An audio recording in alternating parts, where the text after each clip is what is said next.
vocês. Mas é muito pesada, eu vou contar outro dia. Vou nos bastidores, não dá para contar aqui. Mas eu vou dizer uma coisa, ô Kleber, hein, Maiká? Diga lá. Hein, Fabiano Baldassi? Do Pedro Ernesto, eu acho que eu posso contar, né? Pedro Ernesto pode.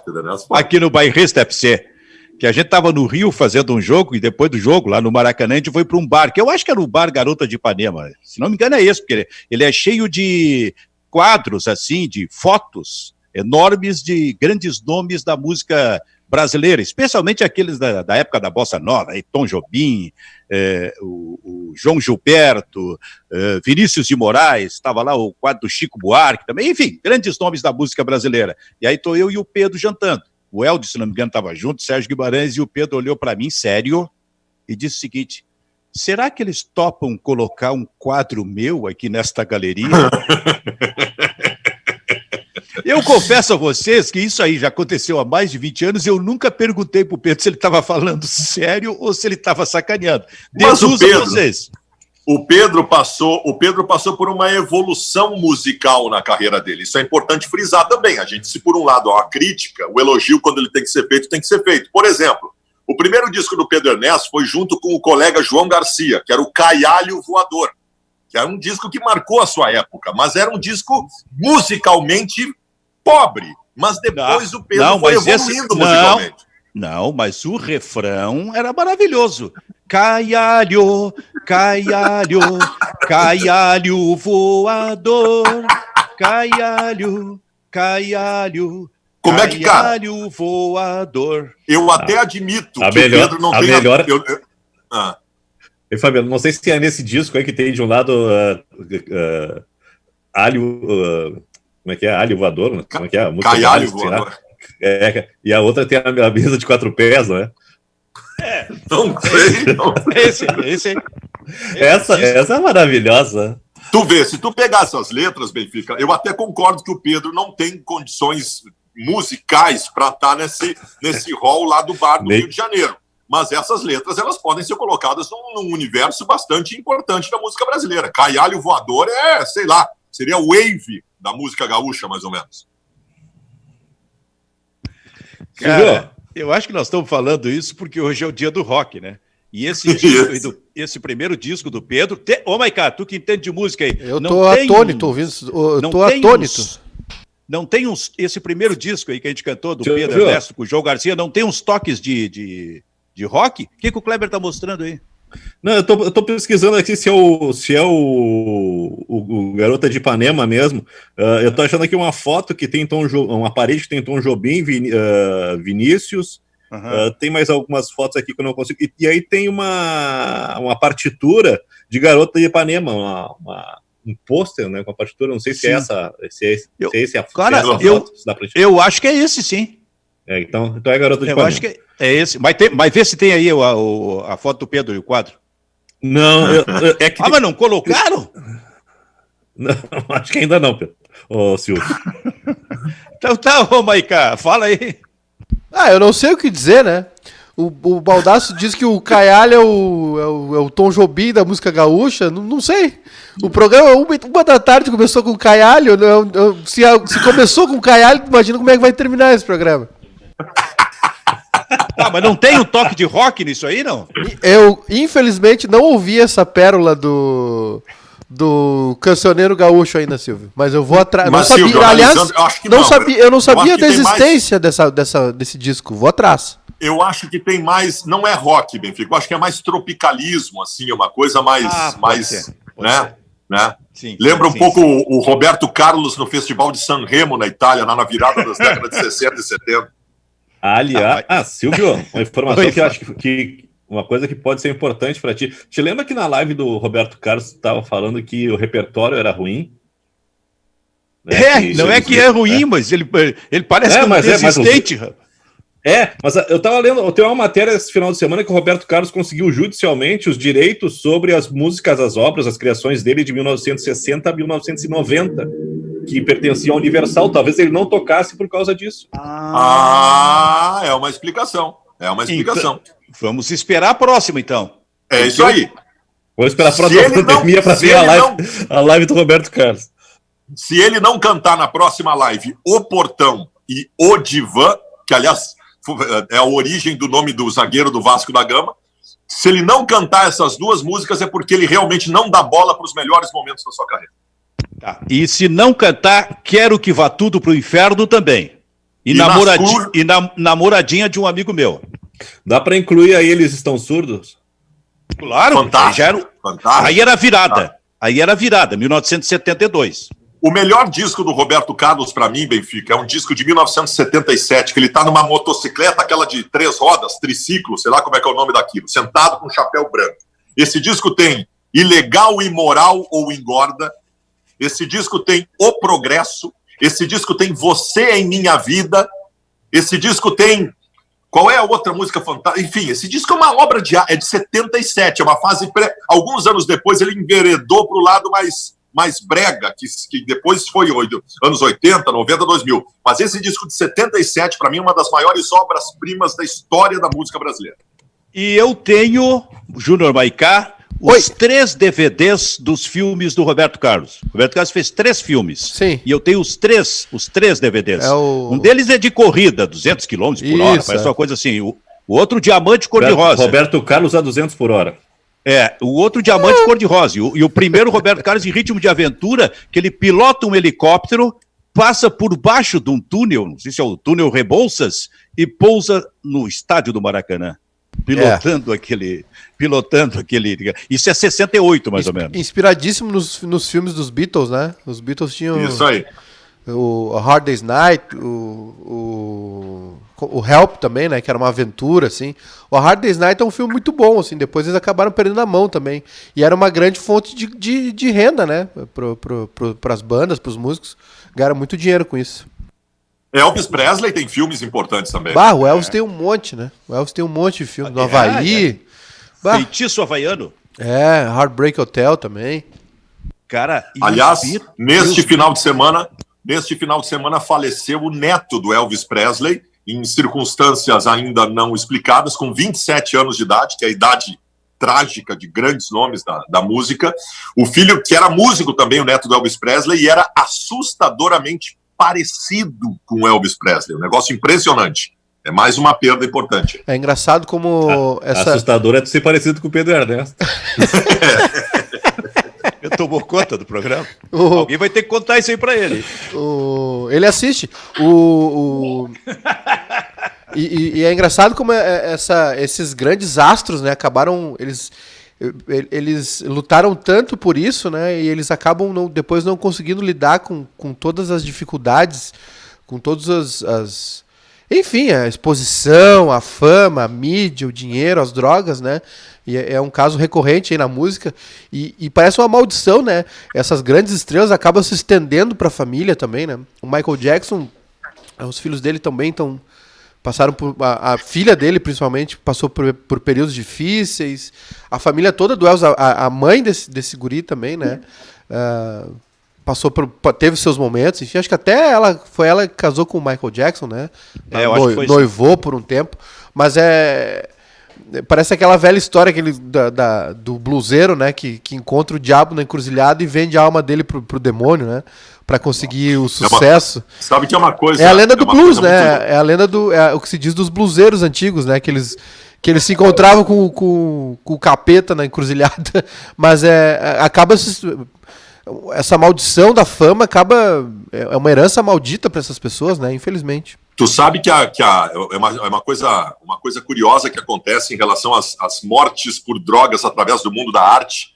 Nós tínhamos uma tradição, trágica tradição mais antiga, das mesmas drogas que acabavam provocando as overdoses, especialmente a heroína, e cocaína e outras misturas e tal. Mas nós temos no mundo moderno ainda as mortes por overdose, com o avançar da medicina, né?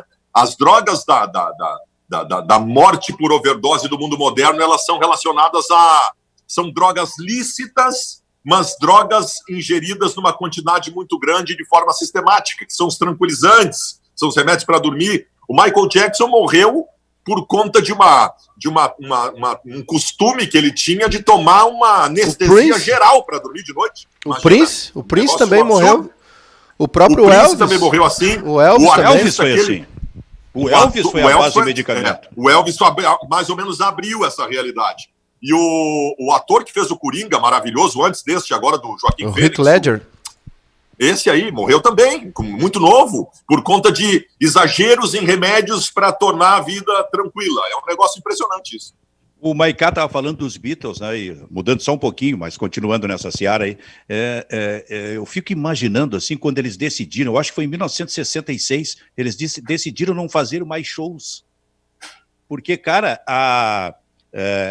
o equipamento técnico à disposição deles era uma coisa absolutamente precária, né, daquele tempo, né, era... Eles não se ouviam mais, não tinha alto-falante suficiente para preencher o estádio.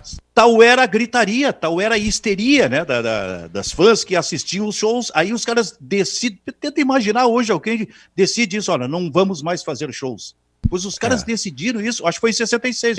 E também aquela era uma época em que se ganhar, o grosso que um artista da música ganhava em dinheiro era na venda de discos. Hoje não daria para fazer isso, porque hoje o artista ganha dinheiro com shows, não tem mais venda de discos.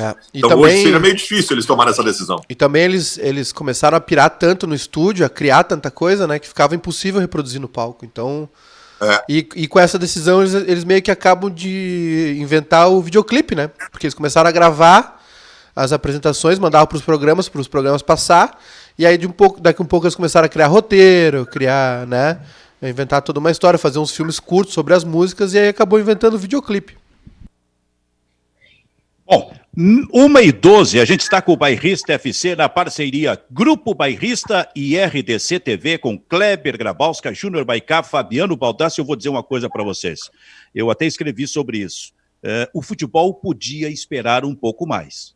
Os exemplos estão aí de que o próprio futebol é atingido nesse momento pelo coronavírus vide Santa Catarina. Eu acho que o futebol poderia esperar um pouco mais, mas não esperou. Ele está de volta, inclusive com o Campeonato Gaúcho. E nós temos para volta em alto estilo do Campeonato Gaúcho na semana que vem, metade da semana que vem, um clássico Grenal. Então, urge...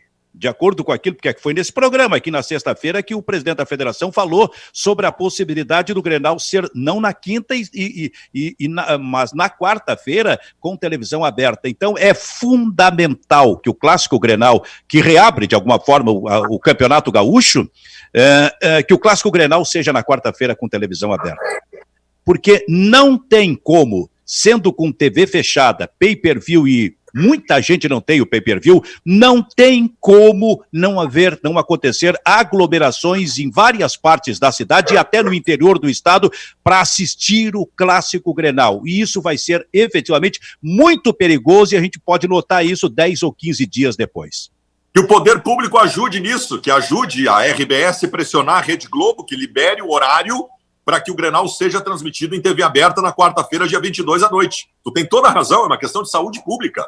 A TV aberta, ela é democrática. A TV aberta tem na casa de todo mundo. A TV fechada, tu vai, a cada 10 pessoas, 10 amigos, 2 tem o pay-per-view. Aí vai se reunir os outros 8 na casa de um desses 2 para ver o jogo. Não tem como não ter aglomeração. Neste momento não tem. Talvez daqui 1, 2 meses não se tenha tanta preocupação em relação a isso. Mas nessa retomada agora, tu tem toda a razão. TV aberta no Grenal do dia 23 ou 22 é uma questão de saúde pública. Kleber. Hoje teve um jogo do Campeonato Cearense entre Ceará e Barbalha às 9 horas da manhã, né? Porque os times do Ceará estão envolvidos no campeonato Copa do Nordeste e existe lá uma pressa em terminar a fase de classificação. Então é a rodada de hoje mais 6 jogos, né? Então, para ter um intervalo aí que faça com que o Ceará consiga jogar hoje e jogar quarta-feira, o Ceará vai jogar às 10 da noite contra o Fortaleza, né? São horários alternativos para dar um intervalo aí pro Ceará cumprir os compromissos que tem. Tava pensando o seguinte, se não der para passar esse jogo para quarta-feira na TV aberta, que se coloque o Grenal à tarde, né? Porque as pessoas se mantêm ocupadas, né? Quem tem que trabalhar, né? Não tem necessidade de fazer um jogo às 9h30 da noite, né? Dá a possibilidade das pessoas estarem desocupadas, livres, circular em busca da imagem. Então, eu acho que se não deve fazer quarta-feira, que é o ideal, se faça quinta-tarde, não vai ter público no estádio, né? Isso também evita que as pessoas se desloquem, porque muitas vão estar ocupadas trabalhando, né? É uma possibilidade de diminuir também. Então, se não der para fazer quarta de noite, que faça quinta de tarde. Não tem um compromisso com torcida, arrecadação, esses outros detalhes, né, que estabelecem que o jogo seja à noite. É verdade isso aí, me parece realmente uma ideia assim interessante. E para ti, Maiká? Eu concordo também, Silvio, até porque assim, uma das premissas do retorno do futebol é o entretenimento, né? Para as pessoas que estão em casa, enfim, assistindo aos jogos e tal. Então é um momento diferente aí. Eu sei que os canais, a RBS, enfim, a Globo, que detém os direitos de transmissão, eles vão procurar sempre a maneira de transmissão mais lucrativa, né? Mas a gente vive um período de exceção, então acho que seria até simpático da RBS TV, do pay-per-view, colocar o jogo na TV aberta, tá todo mundo em casa mesmo, né? Tem gente que tá indo trabalhar, claro, mas a maioria das pessoas estão em casa, em quarentena, isolados, então se é pra voltar o gauchão, se é pra voltar o futebol, coloca os clássicos na TV aberta mesmo, né?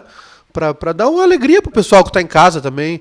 Já que o futebol vai voltar, eu concordo contigo, Silvio, li o teu texto no Instagram, eu também acho ainda um pouco precoce, mas também entendo que os clubes querem jogar, precisam voltar a jogar e tem dinheiro e infraestrutura para criar essa bolha sanitária, né? Então, se é para voltar, volta em grande estilo, volta com o Grenal em TV aberta para todo mundo assistir democraticamente. Mas tem uma outra coisa aí, gente. Nós temos um case da semana passada negativo e que depõe contra o retorno do futebol, que é o que aconteceu em Santa Catarina, com a Chapecoense. Todos nós já admitimos que vai voltar o futebol, todos nós, inclusive, já admitimos que vai ser impossível que não aconteça quase que de forma regular a testagem positiva de jogadores que vão ter que ser afastados. Agora, no caso da Chapecoense, gente, isso não pode acontecer. A Chapecoense realizou um teste na segunda-feira para receber o resultado na sexta, tendo um jogo na quarta. E 4 jogadores, se descobriu só na sexta, jogaram infectados na quarta-feira anterior. Isso definitivamente não vai poder acontecer.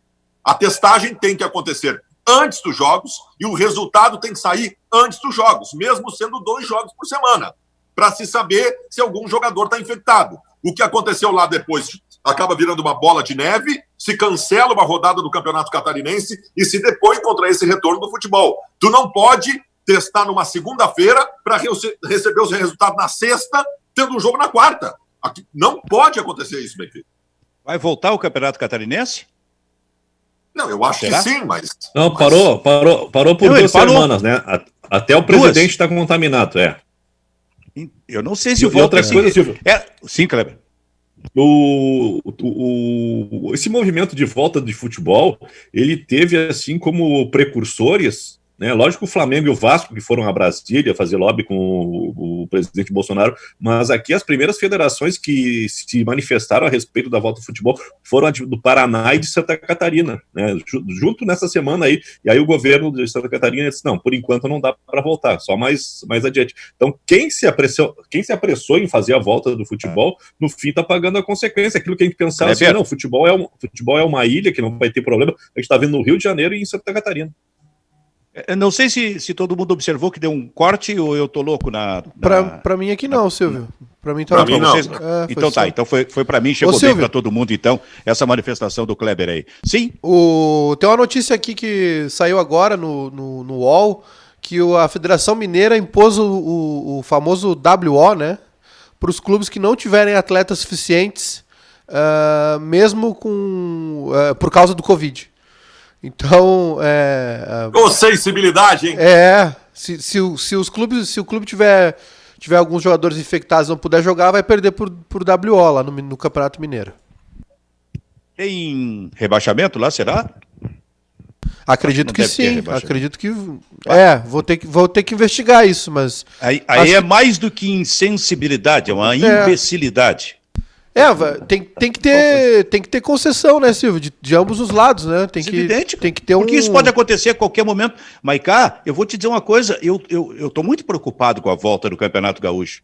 porque nós estamos no Rio Grande do Sul, no forte do inverno. Esses 3 próximos dias vão ser terríveis de frio. Isso vai acontecer muito durante esse mês de julho, no inverno. Eu tô sofrendo aqui. O pessoal que tá vendo tá nos assistindo tá vendo que eu tô sofrendo aqui com o nariz.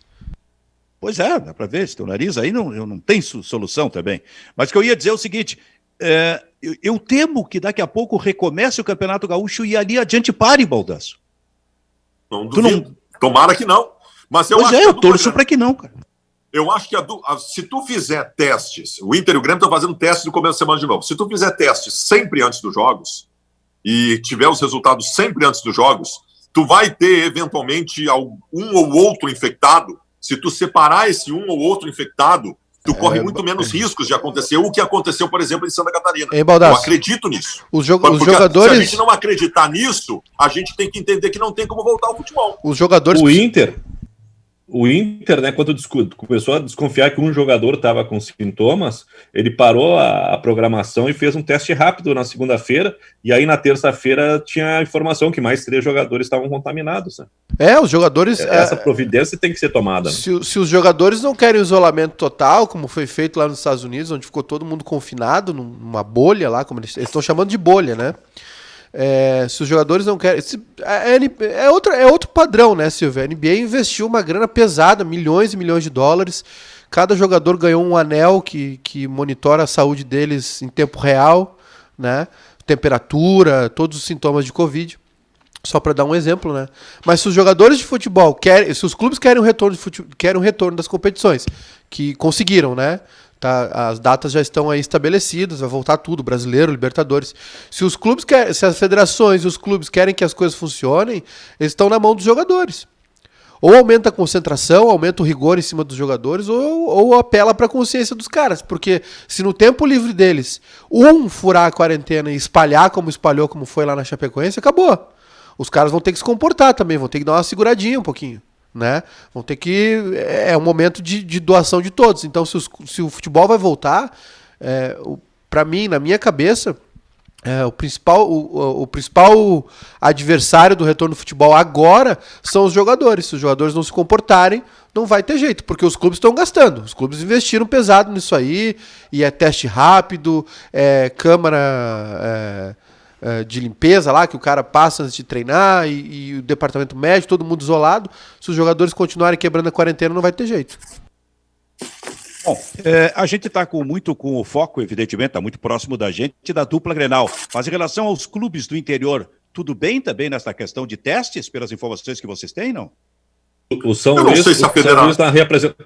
Luís na representação teve 2 jogadores e durante os treinamentos teve mais um jogador contaminado. O Caxias teve já 4 jogadores contaminados. Essas são as informações que a gente tem. Lá do Ipiranga não apareceu nenhum caso, São José não apareceu nenhum caso. A dupla Brapel voltou semana passada, né? E os 2 times do Vale dos Sinos estão iniciando as atividades nessa segunda-feira. O Aimoré fez a testagem na segunda-feira, aliás, na quinta-feira, volta aos trabalhos hoje, e o Novo Hamburgo, que anunciou o Márcio Nunes como novo treinador, está iniciando as atividades hoje. A federação não estava fornecendo os testes? Não tinha alguma coisa nesse sentido?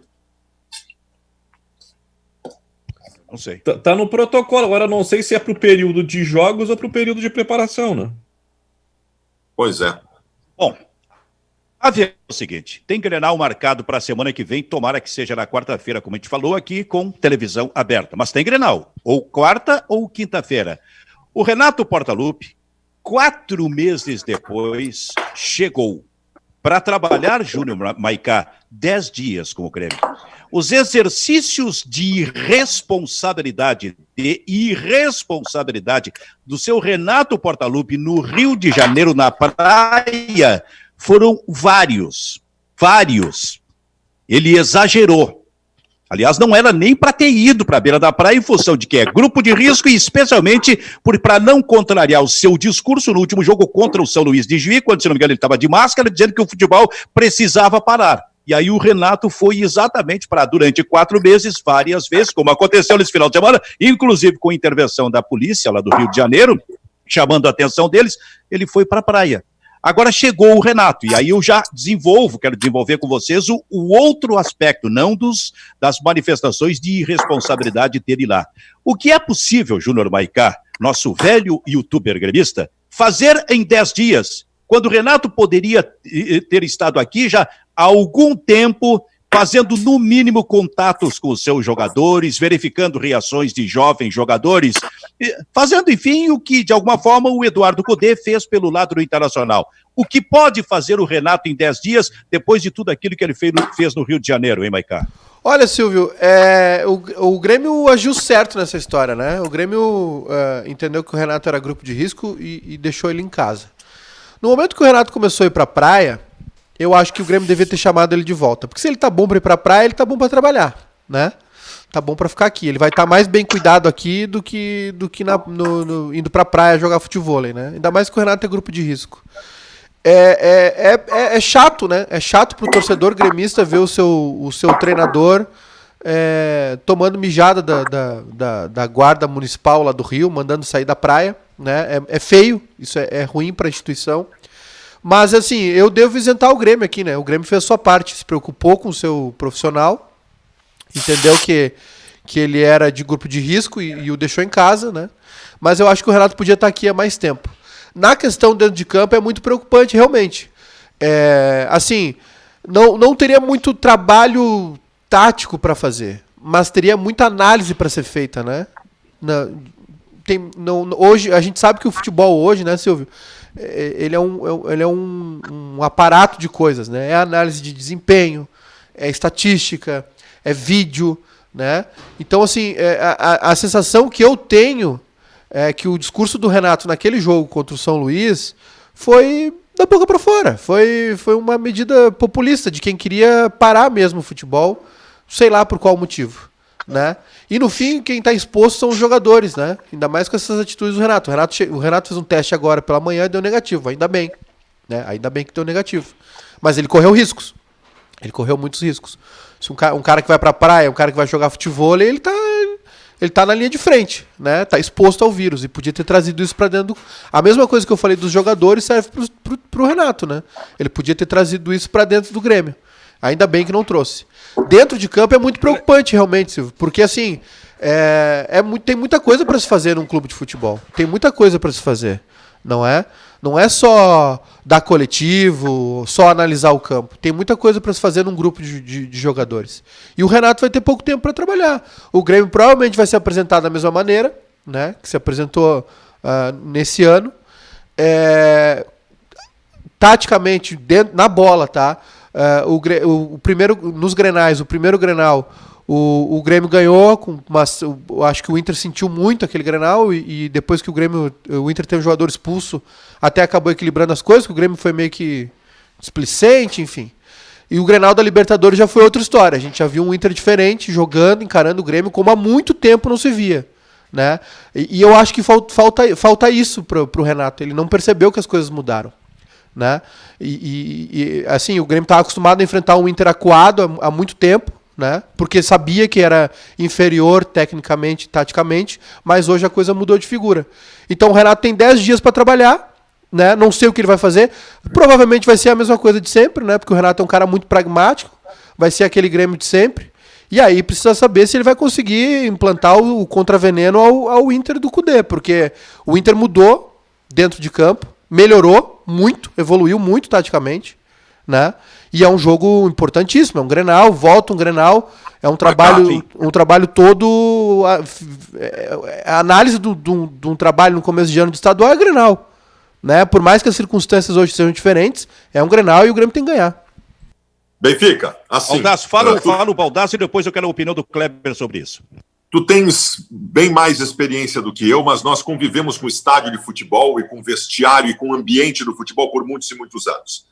É uma balela dizer que não tem interferência nenhuma o Renato não ter estado aqui neste período por conta da parada do futebol. Nós sabemos disso. Vamos combinar, o Grêmio sabe disso, o Romildo Bolzan sabe disso. O André, o centroavante que está de saída, e é o cara aquele que já ligou a tecla, está pouco se lixando com tudo, que sabe que não vai ser aproveitado. Na primeira aparição do Renato na beira da praia, ele deu uma letra no seu Instagram, dizendo, olha aí, ó, quer servir de exemplo e passa o exemplo. Tu acha que os outros jogadores não pensam dessa forma? Um dos grandes desafios de todos os clubes nesse período era manter o grupo mobilizado mesmo sem futebol. Imagina o que foi para os dirigentes do Grêmio manter o grupo mobilizado, sendo que o seu treinador estava na beira da praia do Rio de Janeiro. Se ele tivesse afastado por conta de um grupo de risco que ele devido às cirurgias que fez, idade que tem e coisa e tal, não teria problema. Só que o treinador foi visto nesses 120 dias na beira da praia. O grupo sentiu isso. Os dirigentes do Grêmio tiveram que se desdobrar para manter alguma mobilização. Eu vou dizer uma coisa para vocês, pela experiência que eu tenho com o futebol. O Renato começou a cavar a sua saída do Grêmio. O Renato virou um dependente de resultados positivos. A torcida do Grêmio não gostou disso e o Renato perdeu muito do seu crédito como treinador, não como ídolo. Então, assim, o Renato, com tudo isso que ele fez nessa parada, ele criou para ele uma situação de dependência de resultados para não deixar o Grêmio. Kleber.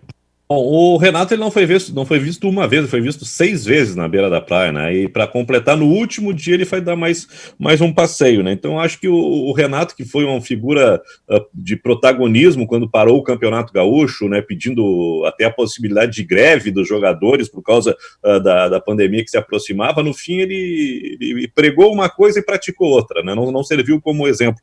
E deixou aqui o pepino para a direção, né? Porque teve que botar esse grupo para trabalhar por 10 semanas sem ter liberação para treinos coletivos, só trabalhos físicos, e, além de tudo, ter que negociar descontos em salários e vencimentos dos jogadores. Então, quem administrou a crise foi a direção do Grêmio. E agora a gente tem que fazer uma comparação com o Cudê. O Cudê está enfurnado dentro do Internacional, né, desde que o Internacional voltou em maio, fazendo aí um trabalho de interface com vários departamentos, conversando com os treinadores das categorias de base, buscando jogadores das categorias de base, movimentando o Internacional, botando o grupo mobilizado. E aí a gente vê a parada do Gauchão com o Internacional decolando, começando a colocar em prática tudo aquilo que o Cudê gostaria de ver o Internacional jogar. E o Internacional com muito mais alternativas a ponto de não ser dependente do D'Alessandro. O D'Alessandro hoje é um reserva de luxo no Internacional, porque o Internacional tem outras alternativas, não depende exclusivamente do talento do D'Alessandro, que continua sendo uma figura importante no grupo, mas não fundamental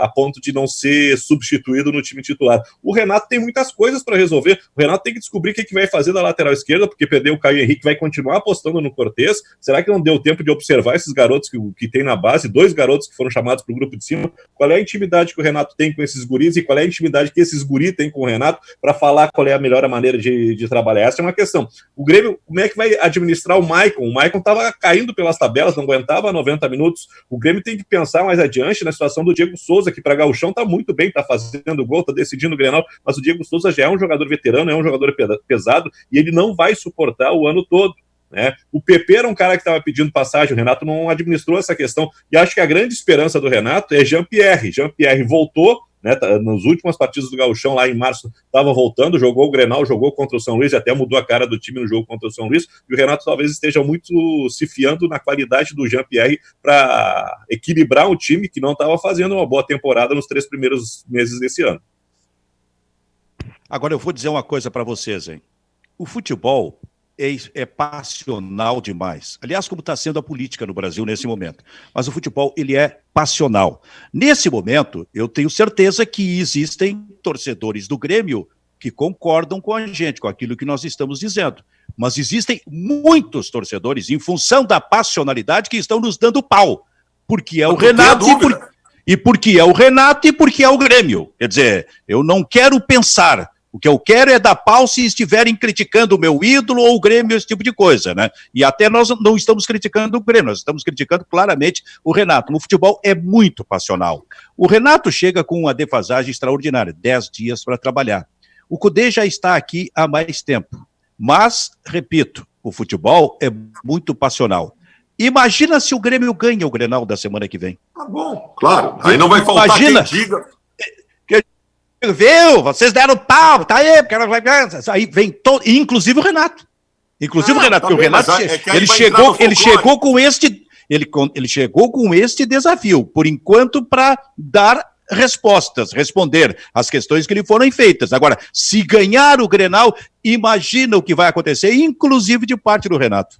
Nós temos 2 lados. Se o Grêmio ganhar o Grenal, vai ser o mito Renato. Ele não precisa nem treinar para ser melhor que o Inter, pode ter certeza. Agora, se ele perde o Grenal, vai ser colocado, toda a responsabilidade vai ser colocada nas costas dele. Pode ter certeza disso. Então são os 2 pontos. Ele pode sair consagrado, para mim não vai mudar a ideia. Eu acho que se o Grêmio ganha o Grenal, eu vou continuar achando que o Renato errou e errou feio. Porque Grenal pode acontecer qualquer coisa. Mas se ele perder o jogo, bom, aí a coisa vai ficar bem difícil para ele. Maica. Oi. Olha, Silvio, assim, ó, sinceramente, tá? As atitudes do Renato aí nessa pandemia foram muito, muito feias, né? Ele é um cara que onde ele vai, ele carrega a imagem do Grêmio, mesmo quando não tá trabalhando no Grêmio, né? Ele é a identificação, o amor que a torcida do Grêmio tem por ele. Já falei aqui 1000 vezes no programa, eu acho pouco uma estátua pro Renato. Eu colocaria uma estátua do Renato em cada esquina da J. Renner até chegar na arena. É pouco, ele é muito grande no Grêmio. Só que essa grandeza dele não dá o direito de fazer qualquer coisa, entendeu? Ele não é maior que o clube, ele não é maior que a instituição Grêmio. Então, assim, acho que tem falha da direção também, né? Acho que tem falha da direção de ter permitido muito tempo isso. O Renato foi flagrado, como disse o Kleber, 6 vezes na beira da praia. O cara que tá na beira da praia, né? Ele pode trabalhar aqui. Agora o Grêmio se colocou em risco para esse Grenal, né? Se colocou em risco para esse retorno do Gauchão que tanto quis. E agora a gente vai ter que ver dentro de campo, né? Pode ser que os jogadores, né, que funcione, que o Grêmio vai lá no Beira-Rio e vença. Agora não dá para esperar facilidade. Eu acho que falta uma percepção aí no Renato e na comissão técnica do Grêmio, que aquele Grêmio de 2016, 7, 8 e até 19 também, que em todos os Grenais não viu dificuldade, que brigou sempre por títulos, as coisas mudaram, o panorama mudou, né?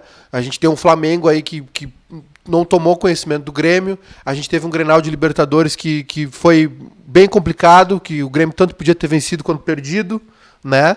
Ele tomou 2 bolas na trave, enfim, foi um Grenal muito arriscado. E acho que falta isso, assim. Acho que tá faltando trabalho no Grêmio. A verdade é essa. Trabalho tático, trabalho técnico, entendeu? Tá faltando análise, tá faltando vasculhar o mercado, tá faltando buscar soluções. Eu acho que o Grêmio tá muito pragmático dentro de campo. Muito suscetível a isso, entendeu? E o Grêmio perdeu gente, perdeu o Luan. Mesmo quando o Luan estava aqui, o Grêmio perdeu. O Jean-Pierre se machucou, foi uma ausência muito sentida. O Maicon está praticamente fora, não consegue jogar 2 tempos. Antes da parada da pandemia, o Maicon foi substituído em todos os jogos que ele disputou, ele foi substituído. A maioria no intervalo. É preocupante, porque ele é um cara muito importante no time do Grêmio e o Grêmio não achou um substituto. E acho que poderia ter, esse tempo todo poderia ter sido usado para isso.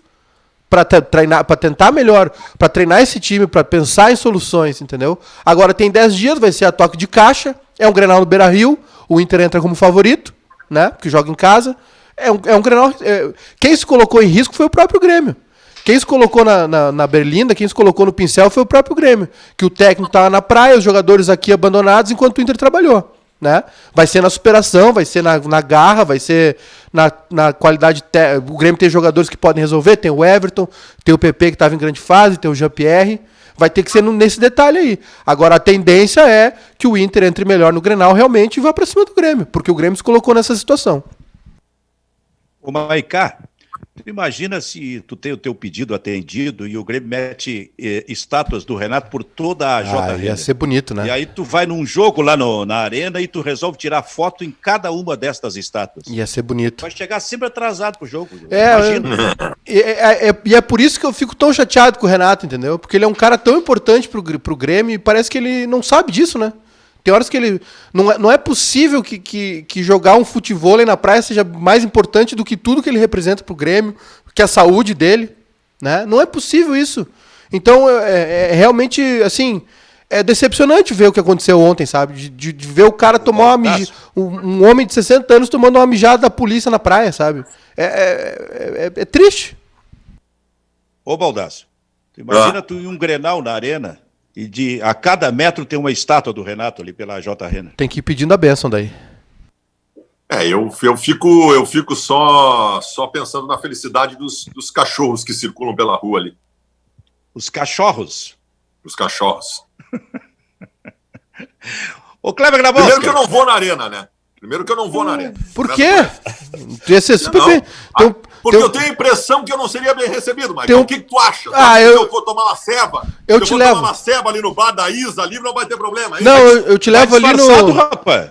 Não tem como disfarçar esse cabeção, parece um satélite lunar.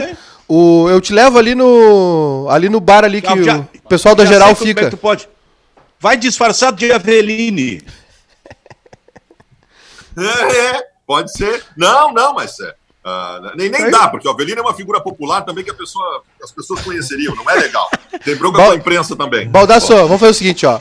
Próximo Grenal na Arena, tu vai comigo, eu te levo ali no bar ali onde fica o pessoal da geral ali, pra ter uma conversa amistosa. O pessoal vai fazer um churrasco, vai te receber bem ali. O Kleber ficou vermelho ali rindo. Não sei do que ele estava rindo aí. Se era o disfarce do Baldasso. Entrou no ar o caráter zero e ninguém me avisou.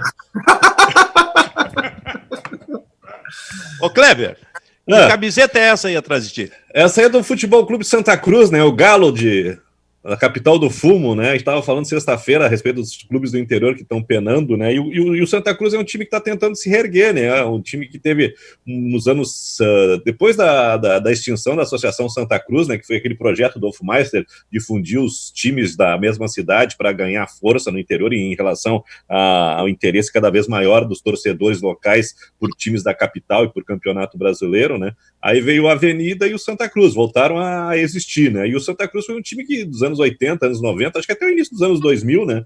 Foi um time que teve uma sequência muito interessante no Campeonato Gaúcho, mas está sofrendo demais na segunda e na terceira divisão. E o Santa Cruz tem uma história legal, porque o presidente do Santa Cruz, de novo, é o Thiago Reck, que foi nosso colega lá na Zero Hora, é um gurizão, né, que tá indo para o segundo mandato, e apesar das extremas dificuldades que está enfrentando, falta de recursos, falta de apoio da torcida, está mantendo o clube vivo, né? Acho que isso aí mostra o grau de entrega dessas pessoas que se interessam pelo futebol do interior, que cada vez mais é uma missão impossível, né? Essa camisa aí é daquele famoso ataque Cuca, Silvio, Eluzardo e Rude? Ah, não, essa é mais recente. Acho que essa camiseta aí é perto do aniversário, acho que de 70 anos do Santa Cruz, né? Tá mais pra... Como é que é o nome daquele atacante que jogou no Inter? O Betinho, né? Sim. Betinho, Miro Oliveira. O Chiquinho... Betinho, anos 80. O Chiquinho veio do Santa Cruz para treinar o Internacional, e aí trouxe o Miro Oliveira, o Chiquinho, acho que o Macho Martins também jogava por lá, né? Isso nós estamos falando de anos 80, né? O ataque que eu falei, isso aí é dos anos 70. E essa camiseta tem duas coisas, né, Silvio? Ela não é uma ela não é uma camisa nova, né? Mostra aí o time sem patrocínio. Hoje não tem uma camisa limpa que nem essa, né? Todo time tem um patrocínio. Ou então também é sinal dos tempos, né? O clube não conseguiu o patrocínio. Né? Sabe que eu estou olhando o teu painel aí? O teu painel é interessante, porque atrás de ti tem essa camiseta do Santa Cruz. No teu lado tem uns quadros ali, né? Eu estou vendo, estou tentando identificar, mas tem uns 3 ou 4. A minha direita aqui? Aqui? Direita? É. Ali tem alguns aí, discos, que é isso, né? Ali tem alguns LPs. Ah, tá. Tem alguns LPs ali. Não, aliás, mas só... E tem os bonecos do Muppet, né? Os Muppets que eu ganhei de presente ali. E o primeiro disco que tá na fila ali é um do João Bosco. Aliás, o João Bosco tá de aniversário hoje no Dia Mundial do Rock. É mesmo, rapaz? Nossa senhora. Mas o teu cenário se completa desse jeito. Esses quadros no teu lado direito, atrás de ti a camiseta do Santa Cruz e acima de ti tem a imagem do Baldasso e do Júnior Maicá. Quer dizer, esse é um quadro absolutamente perfeito. Melhor do que aquele lá do bar do Ipanema. Lá, como é? Garota de Ipanema. Só falta um quadro da partitura do Caialho. Partitura, imagina a partitura do Caialho voador na parede. Só o rei dó. Canta o refrão aí, Baldasso. Caialho, Caialho, Caialho voador. João Garcia e Pedro Ernesto. É uma dupla. Seria mais ou menos Roberto e Erasmo, Paul e John. É uma dupla de compositores. Lennon e McCartney. A diferença, olha aí A diferença, olha o caráter zero em campo, é que o Roberto Carlos e Erasmo Carlos não brigaram. Se dão até hoje. Verdade. Mas Paul e John Lennon, Paul McCartney e John Lennon brigaram. Ô, Silvio. Oi. O nosso atilado Júnior B diz o seguinte, ó, entrei em contato com o presidente Luciano Oxman. Todos esses testes que os clubes do Gauchão estão usando para fazer as testagens de seus jogadores são adquiridos pelos clubes ou a federação está dando algum suporte? Ou apenas durante os jogos? A resposta do presidente é: demos 100 testes para cada clube, 2 baterias de 50. Então essa é a contribuição da federação para monitoramento dos atletas. Perfeito. Não, isso vai ser. É bom vocês tocarem nesse assunto, porque isso vai ser caro, né, gente? Isso vai ser caro. Se tu tiver que testar 2 vezes por semana, uma turma toda, 30 jogadores e comissão técnica, vai ser caro esse negócio. Mas olha só, 100 testes para clubes do interior, por exemplo, que a federação deu, é um teste por jogador, equivale a, digamos, 3 testes durante a semana. É isso? Seriam 3 testagens. 30 jogadores, 30. 3 testagens durante uma... 3 testagens. Então, essa testagem deve ser para esse período de treinamento. E depois vem aquela testagem mais forte, porque ele precisa ser testado um dia antes dos jogos, por exemplo, e imagino que um dia depois, realmente, o Júnior Maicá é muito dinheiro nessa parada aí, hein? É complicado, né, Silvio? É o que eu falo, tem que ter comprometimento dos jogadores, tem que ter isolamento, né? Eu acho que quando começar o futebol, quando voltar ao futebol, as concentrações vão ser espichadas também, os caras vão ficar mais juntos, né, isolados. Porque... Eu não tenho informação disso, Maicá, mas eu tenho a impressão que a dupla Grenal, sei lá, quinta-feira dessa semana já vai se jogar no hotel aí. O Grêmio quando ia para Criciúma ia ficar 10 dias lá isolado, né? Então vai ser mais ou menos por aí. O Grêmio vai fazer um intensivo, acho que vai fazer um intensivo para a volta do futebol. São 10 dias agora, né? Hoje 13. Por aí, Não tem muito o que fazer também, né? E outra, a gente tá vendo, por exemplo, não sei se vocês acompanharam o Fla-Flu ontem e o anterior, os clubes estão sentindo muito fisicamente, né? O nível, o ritmo do jogo. E também, claro, a falta de torcida influencia bastante, né? Dá uma outra temperatura para a partida. Maicá, eu acho que fisicamente sim. Eu acho que fisicamente sim. Há um decréscimo importante. Mas em relação ao envolvimento de jogo, eu procurei prestar atenção nisso ontem no Maracanã. Tava o Jorge Jesus invadindo o campo para brigar com o juiz, Gabigol reclamando do árbitro reserva. Eu não achei o ambiente frio, não, cara. Eu não achei. O Odair Helman dando piti na beira do campo com o Egídio. Eu não achei o ambiente frio pela ausência da torcida. Eu acho que fisicamente, sim. E tem uma notícia nova aí, de hoje de manhã, de que o Odair e o Jorge Jesus quase se pegaram no pau no fim do Fla-Flu. Possivelmente nos corredores. A briga do Odair foi com o auxiliar do Jorge Jesus, né? Acho que é João de Deus o nome do cara, né? E aí o Jorge Jesus foi tentar cumprimentar o Odair no mínimo, né? Deixou no vácuo. Né? No mínimo tem que ser um ser celestial. Para ser auxiliar de Jorge Jesus tem que ser um Deus, João Batista, Pedro, algum apóstolo. Mas tu vê, isso aí é ambiente de jogo. Não tem nada de frieza aí. Não tem nada de broxura. Mas, ô Baldasso, aí tem uma questão que é o seguinte, né? O Flamengo tá numa arrogância. O Rafinha meteu uma unha pra cima dos caras do Fluminense. Ontem o Nenê respondeu pra ele. Tu viu a resposta do Nenê pra ele? Porque o Nenê jogou lá, né? É até maldade, maldade que eles estão fazendo, né? Porque o Rafinha jogou bastante na Europa. Mas aí o Nenê disse... O Rafinha foi titular durante muito tempo quando o Guardiola meteu o Lã no meio campo, né? Quase durante 2 temporadas ele foi titular. E eu tava vendo uma pesquisa só para 80% dos jogos. Quase 80% dos jogos que ele jogou, ele foi titular. De 400 e poucos jogos, 422 jogos, se eu não estou enganado, se é esse o número. Desde que o Rafinha chegou no Bayern de Munique até ele sair, o Bayern jogou 400 e poucas partidas e o Rafinha foi titular em quase metade delas. Mas o que disseram do Rafinha? Não, aí o Nenê respondeu para ele, disse que soltou para ele dentro de campo que não adiantava ir para a Europa só ficar viajando, né? Tinha que jogar. Porque o Nenê, onde passou, jogou lá, né? Não, mas viajar e sentar no banco não é jogar. Não é jogar. E também tem a declaração do Jorge Jesus depois do Fla-Flu de quarta passada, né? Dizendo que o Fluminense foi para perder de pouco, enfim. Então, o Jorge Jesus e o Flamengo sempre foram uma unha, né? Então o pessoal fica bravo, responde. Eu não sei se não tem aí, porque vamos colocar a situação. O Fluminense ganhou do Flamengo nos pênaltis no meio da semana. E ontem, no segundo tempo, o Fluminense empata o jogo. O primeiro tempo tinha sido parelho. O Fluminense empata o jogo e o Fluminense estava dando um banho no Flamengo. Tinha perdido 2 chances de gol. Aí o Flamengo arranca num contra-ataque, o Egídio faz uma cacaca E o Flamengo faz 2-1. O Flamengo é muita qualidade, né, Baldasso? Tem os caras que tem muita gente pra resolver. Só que assim, o meu questionamento é o seguinte: o Flamengo está jogando tão pouco por quê? Será que também não tem a ver com essa possibilidade iminente da saída do Jesus? Olha, eu vou dizer pra vocês, tá? Eu vi os dois Fla-Flus e eu acho que o Flamengo tá num ritmo totalmente de treino, desacelerado, desinteressado com o Carioca, não sei. Acho que essa situação do Jorge Jesus pode estar influenciando. Tem parte física também. O Flamengo jogou muito no ano passado, né? O Jorge Jesus foi um cara que poupou muito pouco, vocês lembram muito bem. E jogou até o final do ano, jogou até o Mundial. Eu acho, sinceramente, eu acho que tanto o jogo de quarta passada quanto de ontem, o Fluminense fez frente. Eu até vi alguns gremistas no Twitter criticando, dizendo, olha, era só ter enfrentado, era só ter ido pra cima. Não tem como comparar os dois times. O Flamengo tá num ritmo totalmente desacelerado. A qualidade do time do Flamengo é muito grande. Se tivesse na ponta dos cascos, desse uma forçadinha, tocava uns 3-4-0, não tem time no Rio para fazer frente pro Flamengo, né?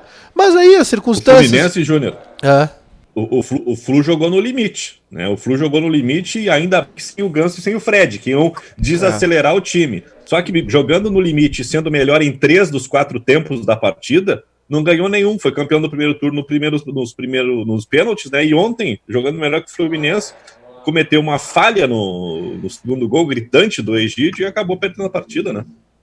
Então assim... Tem como o Fluminense perder o Jesus, mas permanecer com Deus? O Fla. E tem, ontem eu tava ouvindo Porque o cara, tu perder de uma vez só, Jesus e Deus, terminou o Flamengo. Ontem eu tava ouvindo a gloriosa Super Rádio Tupi antes do jogo e o Apolinho tava dizendo que tava preocupado porque se o Jorge Jesus aceitar a proposta, não é só ele que vai, né? Porque antes da chegada dele, ele dissolveu toda a comissão técnica do Flamengo permanente, então ele vai e leva todo mundo. E informações da Fox dizem que ele quer o Bruno Henrique. Se ele for, ele vai querer levar o Bruno Henrique e o Gerson pro Benfica. O Benfica tem 100 milhões de euros para gastar com contratações, de acordo com informações da imprensa portuguesa. Imagina, vai Jesus e leva o Bruno Henrique e o Gabigol junto com ele. E mais o Léo Pereira também. Parece teriam três jogadores. O Flamengo, se sair ou se trocar de técnico, vai pegar o ex-treinador do Pelotas, do Brasil, aliás. O Zimmermann? Quem é? Não, o Papa. Que é só o que pode resolver, né? O Gabigol não vai pro Benfica porque passou por lá e foi muito mal, né? O Gabigol tem uma imagem muito queimada na Europa. Aliás, o Gabigol tá em baixa nessa temporada. Quem tá resolvendo a vida do Flamengo.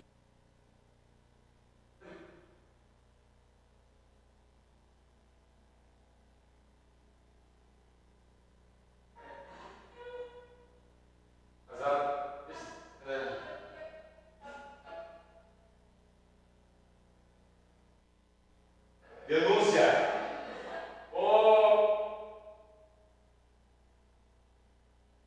Vitória Carolina. Unidade básica da harmonia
precisa mais ser feita, cara.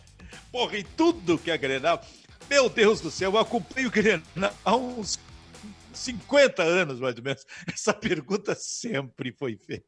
Tá faltando alguma coisa, um molhozinho nessa pergunta. Nós vamos embora ou não? Kleber, o que tu acha? Não, a gente tem mais 1 minuto ainda, Silvio.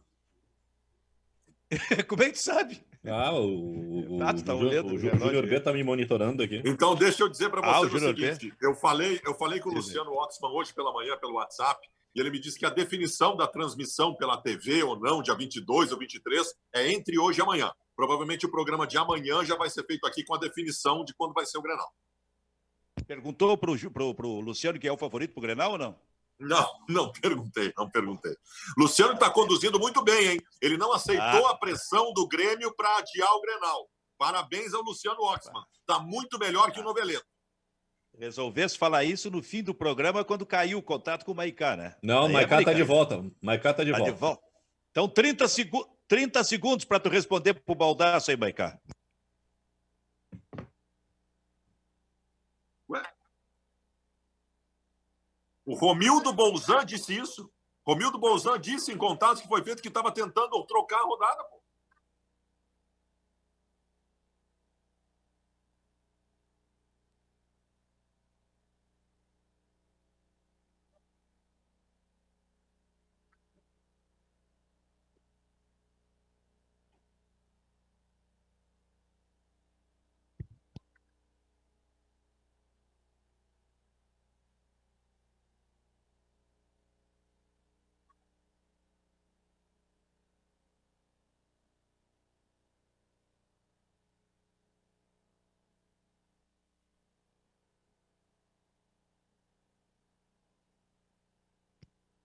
Com essa, encerramos o Bairrista FC, que volta amanhã. Tchau, tchau.